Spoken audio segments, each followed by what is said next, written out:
Selamat datang di Kalosa Gadget.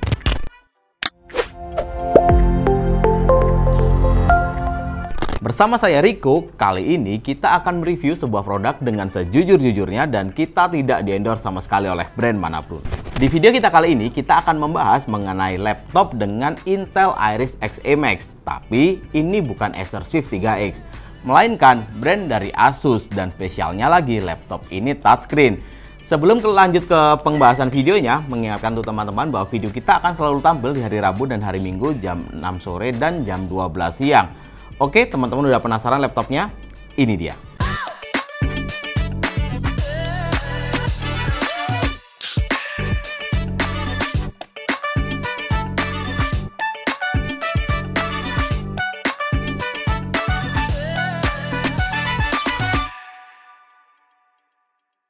Di depan saya merupakan laptop Asus TP470EZ EC551TS yang menggunakan Intel Core i5 Tiger Lake 1135G7 4-core 8 thread dengan maksimal turbo boost-nya di 4,2 GHz.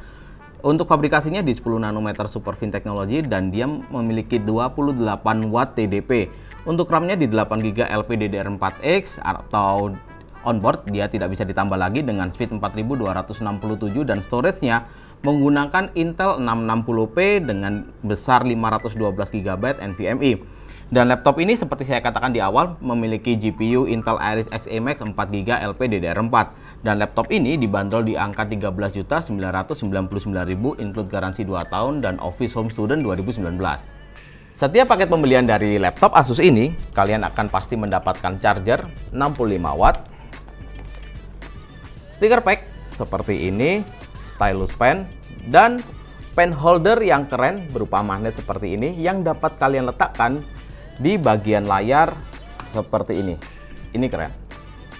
Keseluruhan desain bodinya masih sangat mirip seperti Asus VivoBook K413FA, di mana bahan bodi bagian belakang atau di punggung layar menggunakan bahan metal dengan logo Asus VivoBook di bagian kiri yang cukup simpel menurut saya, dan untuk bagian pamres dan bagian bawah bodi menggunakan bahan plastik polikarbonat dan dimensinya sendiri di 32,4 dikali 22 cm dan ketebalannya di 1,8 cm saja, sehingga bisa dikatakan laptop ini memiliki bobot yang cukup ringan untuk kelasan laptop touchscreen 14 in dengan bobot 1,5 kg saja. Untuk bagian layarnya seperti biasa, Asus selalu menyebut frame layarnya ini sebagai Nano Edge display dengan frame bagian kanan dan kiri dibuat tipis, tapi untuk frame bagian atas tempat webcam dan bagian bawah terdapat logo VivoBook masih sedikit lebih tebal.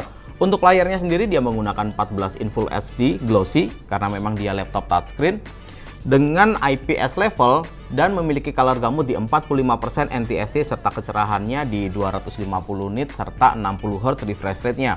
Di bagian atas terdapat webcam dengan resolusi 720 30 frame per second yang memiliki kualitas yang menurut saya sangat biasa saja. Dengan model frame seperti ini yang memiliki 82% screen to body ratio, sehingga frame bawahnya sedikit lebih tebal dan saat posisi kita buka, bagian bawah laptopnya sedikit terbuka yang Asus beri nama Ergolift yang membuat sirkulasi udara lebih baik dan dudukan keyboard kita jauh lebih nyaman. Sekarang kita turun ke bagian palmresnya. Keyboardnya sendiri memiliki 3 level pencahayaan atau pengaturan backlit-nya dan terdapat color blocking berwarna kuning seperti khas Asus VivoBook. Di seri-seri lain pun juga ada, atau di seri S433. Untuk karakteristik keyboardnya sendiri sedikit empuk dan jujur saja ini bukan keyboard yang paling nyaman, tapi tidak ada masalah. Dan yang paling menyenangkan dari keyboard Asus adalah di mana page up, page down, home dan end-nya diletakkan satu baris di bagian kanan yang sangat memudahkan kalian saat kalian mengetik atau melakukan kegiatan akuntansi. Turun lagi ke bagian touchpad-nya. Untuk touchpad-nya sendiri khas seperti kebanyakan seri Asus yang lain dengan fingerprint di bagian pojok kanan atas, serta memiliki touchpad dengan ukuran yang sangat pas, tidak terlalu besar dan tidak terlalu kecil, sudah didukung Windows Precision Driver dan Palm Technology Rejection. Jadi sangat aman saat posisi telapak tangan kalian menyentuh touchpad pada saat kalian mengetik. Untuk portnya sendiri, Asus memberikan port yang cukup banyak di laptop ini, tapi agak disayangkan sebagian besar port ada di bagian kanan. Dan di bagian kanan terdapat DC-in, HDMI, USB Type-A 3.2 generasi yang kedua, Thunderbolt 4.0 yang juga bertindak sebagai power delivery, micro SD reader, dan combo jack audio serta power button. Di bagian kiri hanya menyisakan Kensington lock dan USB Type-A 2.0 saja. Cukup banyak customer yang datang kepada kami dan menanyakan perihal Engsel dari laptop 360 seperti ini? Dan jawabannya pasti sangat aman, karena produsen atau R&D saat mendesain laptop seperti ini akan memperhitungkan benar-benar bagian engselnya, dan itu menjadi fokus utama mereka. Dan jika dibandingkan dengan laptop detach atau layar yang bisa dilepas, laptop 360 seperti ini jauh lebih menguntungkan dari sisi performance, karena laptop seperti ini memiliki ruang atau sirkulasi udara yang jauh lebih banyak dan jauh lebih baik dibandingkan laptop detach, sehingga dia bisa menyematkan GPU dedicated seperti ini. Asus selalu memberikan fitur yang cukup menarik dan cukup membantu di setiap laptopnya. Terbukti kualitas audionya di atas rata-rata jika dibandingkan dengan brand lain yang sudah tersertifikasi Harman Kardon. Tidak ketinggalan konektivitasnya menggunakan Wi-Fi AX dan Bluetooth 5.0. Serta laptop ini memiliki fast charging teknologi, dengan 49 menit kalian mengecas akan terisi 60%. Serta dukungan software My Asus untuk hardware diagnostik, pengaturan fan, pengaturan Wi-Fi, dan lain sebagainya. Nah, untuk teman-teman yang penasaran bagaimana performance dari Intel Core i5 generasi ke-11 ini dan Intel Iris Xe Max jika dibandingkan dengan brand lain, sekarang mari kita akan cek. Pengujian pertama seperti biasa, SSD menggunakan Crystal Dismar. Kita mendapatkan speed yang sangat standar, jujur saja di 1508 megabit per second untuk read-nya dan 978 untuk write-nya. Kita lanjut ke pengujian renderingnya di Adobe Premiere Pro 2020, video durasi 1 menit, 4K, katukan dan tanpa efek. Laptop ini mampu menyelesaikan dalam waktu yang cukup cepat di 3 menit 13 detik. Dan kita lanjutkan ke pengujian yang lebih berat di Blender 3D Modeling BMW. Untuk CPU rendernya kita mendapatkan waktu yang lumayan untuk kelasan Intel Core i5 generasi ke-11 dalam waktu 8 menit 6 detik. Perihal GPU render pada Blender 3D Modeling BMW, kita melakukan beberapa kali dan gagal. Kemungkinan besar karena memang laptop ini masih baru GPU-nya dan butuh optimalisasi dari driver Intel selanjutnya, dan berharap memang Intel lebih cepat untuk mengeluarkan drivernya sehingga untuk GPU-nya dapat dimaksimalkan dengan baik.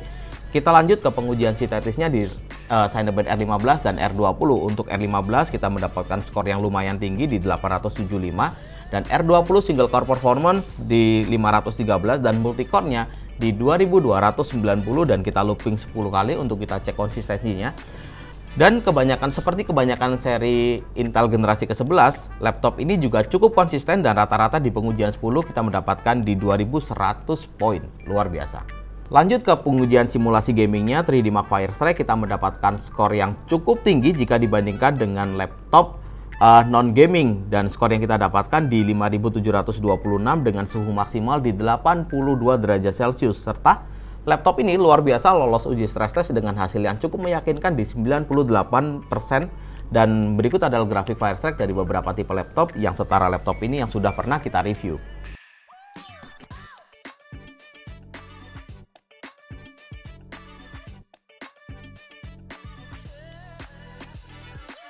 Dan untuk teman-teman yang penasaran dengan performance gamingnya, ini dia. Game pertama Dota 2 dengan resolusi Full HD, rata kanan serta full render. Kalian masih mendapatkan di atas 60 frame per second. Jadi setting seperti ini merupakan setting paling enak mengingat layarnya hanya 60 Hz saja. Game yang kedua kita menggunakan CSGO dengan setting resolusi Full HD serta grafik kita buat very high. Kita rata-rata masih mendapatkan kurang lebih sekitar 50 atau paling drop sekitar 45 frame per second. Game selanjutnya kita menggunakan Genshin Impact dengan setting resolusi Full HD dan grafik kita buat high. Kita mendapatkan kurang lebih sekitar 30 frame per second dan paling ngedrop kurang lebih sekitar 25 frame per second. Saat settingannya kita ubah ke mode medium, kita mendapatkan kurang lebih sekitar 40 hingga 50 frame per second. NFS Hit untuk setting resolusi Full HD dan Ultra, kita mendapatkan rata-rata di sekitar 20 frame per second dan paling drop sekitar 17 frame per second. Untuk suhu permukaannya, ini jujur saja jauh lebih aman dibandingkan tipe-tipe lain yang setara dengan laptop ini, sehingga kita tidak merasakan panas sama sekali di bagian atas.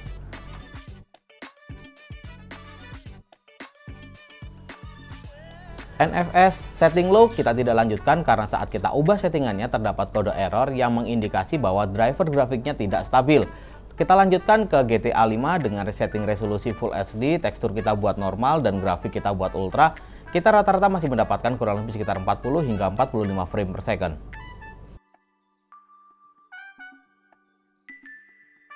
Saat settingannya kita ubah ke Full HD dan grafik serta tekstur kita buat normal, kita mendapatkan kurang lebih sekitar 60 hingga 70 frame per second.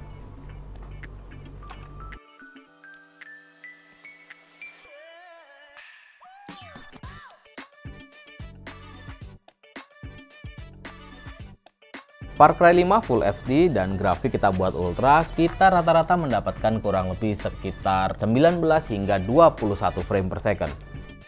Saat settingannya kita ubah ke Full HD dan Low, kita mendapatkan kurang lebih sekitar 24 hingga 26 frame per second, sedikit membaik. PES 2021 dengan setting resolusi Full HD, kita mendapatkan FPS maksimal di 60 frame per second, jadi masih enak kalian mainkan di setting seperti ini atau di laptop ini.